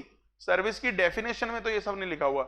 लेकिन मैं आपको बता रहा हूं, जो आप चीज कह रहे हो ना, वो ये लिखा हुआ था, वो सब्सिडी वाला पॉइंट जो आप कह रहे हो, वो तो ये था कि सब्सिडी जो होती है वो उस कंसिडरेशन का पार्ट नहीं बनती, जो सेंट्रल गवर्नमेंट या स्टेट गवर्नमेंट से मिलती है। पर उसके अंदर इंटरेस्ट वगैरह तो नहीं लिखा हुआ उसके अंदर। आप कुछ दो चीजों को मिक्स कर रहे हो मेरे हिसाब से। आप पहले बताओ 12/6 क्लियर है सबको? बताइए। अब बात करिए 12/5 की। 12/5 बात करता है, कहता है यार सबसेक्शन 2, सबसेक्शन 3, सबसेक्शन 4 सब लगा के देख लिया आपने, फिर भी नहीं आपसे टाइम ऑफ सप्लाई निकल रहा, हाँ कि ना? तो वहां कहता मेरे पास आ जाना, वहां कहता टाइम ऑफ सप्लाई निकाल लेना। ये पता कौन से केस होंगे? काम कर रहा है आदमी ठोक के और जीएसटी पे कर रहा है रोक के, काम तो फुल है और बहुत लोग ऐसा कर रहे हैं यार। इतने सारे, खास करना अगर आप देखोगे जो ढाबे वगैरह वाले होते हैं या छोटे वो होते हैं रेडी वगैरह वाले भी, कई बार इनकी सेल कई बार बहुत होती है। आप खड़े हो तो रश इतना इतना होता है, लेकिन कोई बिल नहीं, कोई पर्ची नहीं, कुछ नहीं, सब ऐसे ही चल रहा है काम कैश में, समझ रहे हो? अब कभी इनके ऊपर डिपार्टमेंट आ जाए, वहां तो कुछ डेट वगैरह भी कुछ नहीं मिलेगी, वो कहेगा सर मेरे पास तो ग्राहक ही नहीं होते, कुछ नहीं, मतलब आप समझ रहे हो कैसा सा केस बन रहा है। अब अगर तो देखो वो आदमी हुआ रजिस्टर्ड, तो कोई रिटर्न वगैरह फाइल कर रहा होगा, फिर तो कहता अगर तो periodical return required to be filed है, वहां तो जिस दिन वो रिटर्न फाइल कर रहा है वो टाइम ऑफ सप्लाई है। यानी एक तरह से ना लॉ ने ये कह दिया, अब जो रिटर्न तू फाइल करेगा ना उसके साथ सारा जीएसटी पे कर, जिसका हमें कोई टाइम ऑफ सप्लाई नहीं मिल रहा। हालांकि ये केस ना थोड़ा पेचीदार केस है, क्योंकि इतना सीधा साधा केस नहीं है। ये वो केस है जहां रिकॉर्ड कीपिंग ही नहीं है रेसिपिएंट के पास प्रॉपर, क्योंकि अगर रिकॉर्ड कीपिंग होती फिर आप लोग ऊपर से निकाल लेते टाइम ऑफ सप्लाई। अब मैं एक बात बता दूं, ये इतना सीधा केस नहीं है कि चल कोई बात नहीं, तूने अभी तक जीएसटी दिया नहीं था, चल अब जो रिटर्न फाइल कर रहा है वहां भर दियो। यहां तो लग रहा है ऐसे ही, लेकिन वो जो सेक्शन मैंने आपको बताया था ना 73, 74, फ्रॉडी जो लोग होते हैं, बाकी मुकदमेबाजी भी तो या बाकी प्रोसीडिंग्स भी तो आपकी स्टार्ट होंगी। यहां तो सिर्फ टाइम ऑफ सप्लाई बता रहा हूं। कहीं आप सोचो ये बढ़िया है सर, कोई रिकॉर्ड कीपिंग ना करो, कुछ ना करो, लॉ बोलता है चलो कोई नहीं, अब जो रिटर्न फाइल करनी है वो आपका टाइम ऑफ सप्लाई है, आप टैक्स पे कर दो। और अगर आपने रिटर्न वगैरह भी फाइल नहीं करनी क्योंकि आप रजिस्टर्ड ही नहीं हो, फिर जिस दिन टैक्स पे कर रहे हो वो टाइम ऑफ सप्लाई है। तो इसे देख के ना बच्चा सोचता है सर ये बढ़िया है, कोई कंप्लायंस करने की जरूरत ही नहीं है, टाइम ऑफ सप्लाई आराम से आ जाएगा हमारा। मैं कह रहा हूं टाइम ऑफ सप्लाई तो आराम से आ जाएगा, लेकिन जो बाकी जगह पे हरासमेंट होगी या बाकी जो आपकी प्रोसीडिंग स्टार्ट होंगी under various other sections of this act, वो अलग है। यस और नो? मुबारक हो। देखते ही देखते 31(1), 31(4), 31(7), 232, 12(2), 12(3), 12(4), 12(5), 12(6), नोटिफिकेशन नंबर 66 सब हो गए। अब सोने पे सुहागा अगर आपने करना है ना इसका, तो चुपचाप से स्टडी मटेरियल उठाइए, सारे क्वेश्चन कर दो उसके गुड्स से रिलेटेड। कल हम लोग इससे हाफ टाइम में क्या खत्म भी कर देंगे, सर्विसेज। क्या आपको मेरी बात समझ में आई कि नहीं आई? एक काम करता हूं, 2 मिनट लगा के ना दिखाई देते हैं किस तरह के क्वेश्चन हैं हमारे। 2 मिनट लगा ही लेते हैं, अब हैं हमारे पास, क्योंकि या एक काम करूं घर से कर लोगे, मैं सर्विसेज से रिलेटेड कुछ कॉमन पॉइंट दिखा देता हूं, बोलो, क्योंकि कर तो लेते हैं, 10 मिनट है हमारे पास अभी। एक काम करता हूं, सर्विसेज के ना 13(2) पे टाइम ज्यादा लगना है, 13(4), 13(5), 13(6) तो पढ़ के देखो, बोले 13(4) पढ़ो, चलो 13(4) पढ़ो। 13(4) तो हो गया, पढ़ाना ही नहीं मैंने। वाउचर्स वाला केस है, जरूरी थोड़ा ना वाउचर के अगेंस्ट आप गुड्स ही सप्लाई करो, क्या आप वाउचर के अगेंस्ट सर्विस सप्लाई करो।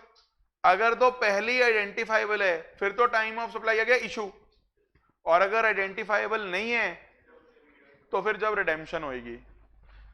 13(6) पढ़ना, एडिशन इन वैल्यू सेम है भाई, सर्विसेज से रिलेटेड भी तो इंटरेस्ट, डिलेड पेमेंट चार्जेस, ये सब चीजें हो सकती हैं, यस और नो।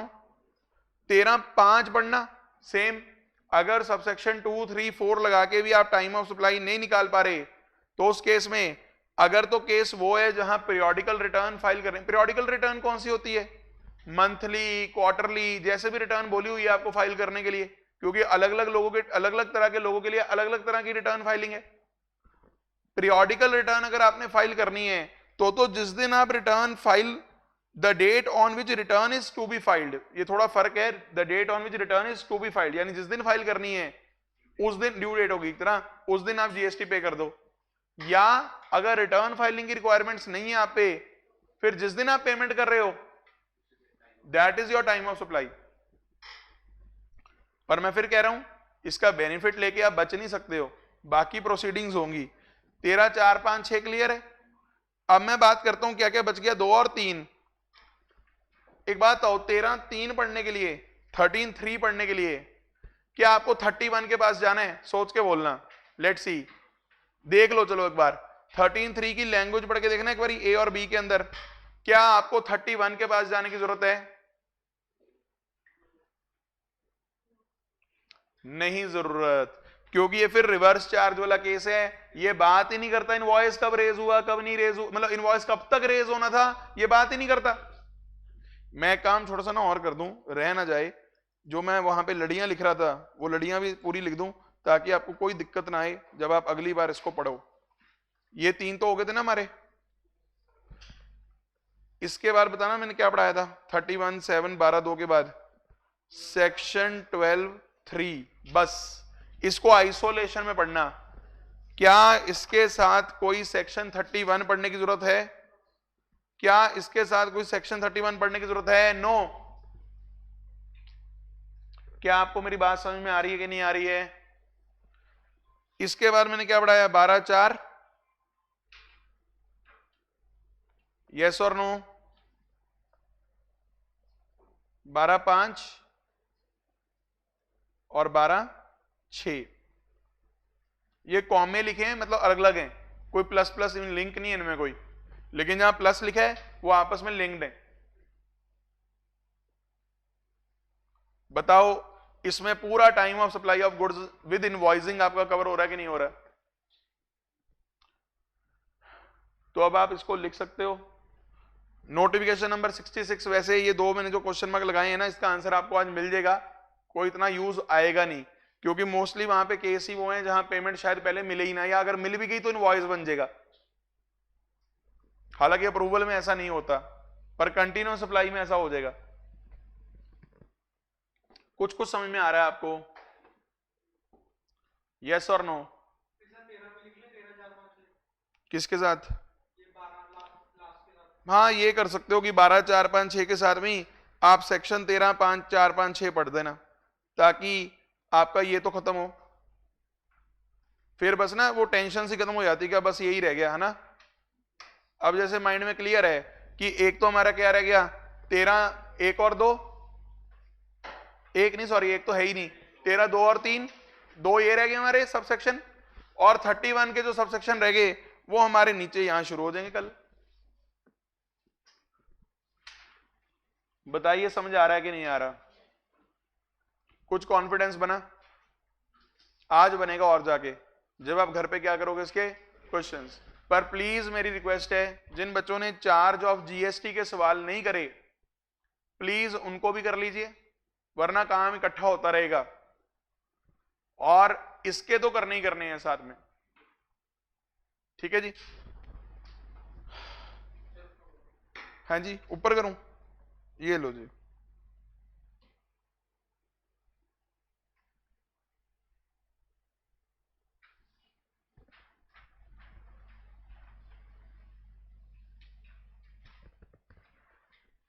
नोट्स है ना सबके पास?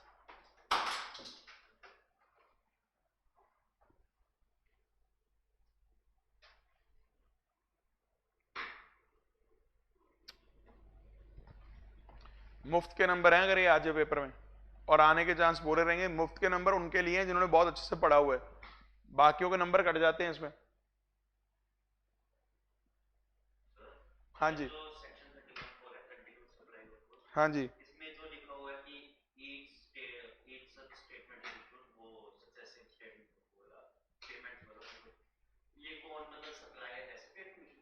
क्वेश्चन आ रहा है जी बच्चे का कि 31 सबसेक्शन 4 में जो मेंशन किया हुआ है कंटिन्यूअस सप्लाई ऑफ गुड्स वाले केस में, कि each such successive statement of accounts is issued or payment whichever is earlier. तो ये जो स्टेटमेंट ऑफ अकाउंट है ये कौन किसको इशू करता है?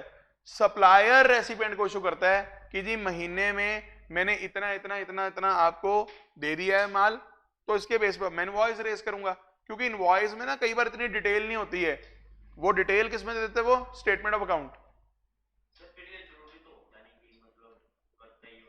जरूरी नहीं है, लेकिन पेमेंट देख लेंगे फिर वहां पे। अगर आपने तभी तो उसने लिखा है वेयर सच स्टेटमेंट ऑफ, देखो वेयर वाली लाइन लिखी हुई है वहां, where statement of accounts are issued, where करके लिखा हुआ है, चेक करो।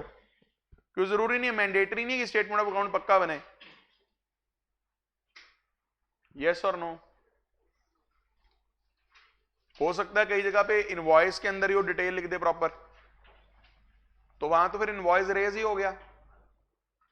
अब सोचो अगर स्टेटमेंट ऑफ अकाउंट भी नहीं बना रहे आप पेमेंट भी नहीं ले रहे, फिर तो रेसिपिएंट भी आराम से बैठा है कि चलो कोई बात नहीं, फिर लोग कहते बैठो आराम से इनवॉइस भी ना बनाओ, क्योंकि ना आपको पेमेंट की पड़ी है अपनी, ना आप स्टेटमेंट बना के दे रहे हो, ना आप पेमेंट ले रहे हो, फिर लोग कहते हैं इनवॉइस भी ना बनाओ। फिर भी हो सकता है इनवॉइस बना दे सप्लायर। तो ऐसा मतलब केस अलग अलग बन सकते हैं। ये नहीं कि लॉ कह रहा है अगर ऐसा होगा तो ही इनवॉइस बनाना, लॉ तो कह रहा है अगर ऐसा होगा तो इनवॉइस पक्का बनाना। अगर ऐसा नहीं भी हुआ तो भी हो सकता है आप इनवॉइस रेज कर दो, और जैसे ही आपने इनवॉइस रेज कर दिया उधर हमारा सेक्शन 12 क्या बोलेगा, अच्छा ड्यू डेट ऑफ इनवॉइस नहीं आई थी, हमने कहा नहीं, पर डेट ऑफ इनवॉइस आ गई, हाँ तो भी टाइम ऑफ सप्लाई आ जाएगा। तभी तो सेक्शन 12 ने सिर्फ ड्यू डेट ऑफ इनवॉइस नहीं लिया, डेट ऑफ इनवॉइस भी लिया है, क्योंकि ऐसे केस भी हो सकते हैं जहां ड्यू डेट ऑफ इनवॉइस नहीं भी आया पर क्या रेज हो गया हो, इनवॉइस रेज हो गया हो, आपने इनवॉइस पहले रेज कर दिया हो, आपको ज्यादा जल्दी थी, आग लगी थी। तो बातों में एक पॉइंट और क्लियर हो गया आपका, समझ में आया है लास्ट पॉइंट, डीप पॉइंट था ये भी, हालांकि इन्होंने तो ऊपर से पूछा था पर मैं डीप ले गया थोड़ा सा और ज्यादा, समझ में आया, डूब तो नहीं गए। चलो ठीक है, आज के लिए इतना ही, कल फिर मुलाकात होगी। Thank you very much, bye bye, take care.